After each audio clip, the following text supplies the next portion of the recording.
I love the novel. I love Maria Semple's writing, the way she talks about women's inner monologues, particularly parents and the things that you present in public, but what you're actually thinking behind, behind your mask. And I love Rick Linklater's work. So the idea of smashing those two very different sort of energies up against one another, it wouldn't have mattered who I was playing. But I do relate to the character of Bernadette. You know, she's somebody who is very isolated and has an incredible creative career. She's a MacArthur genius, an incredible architect, and she's left that behind.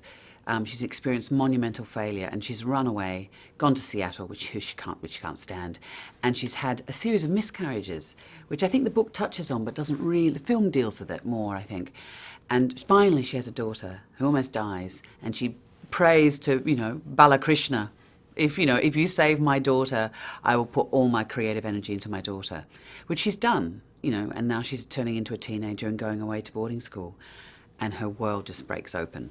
And I think it's all that grief and having to look, all that stuff that you get to middle age and you haven't dealt with. It does rear its ugly head, and I think can be absurd, but also quite tragic. And that's the state we find her in.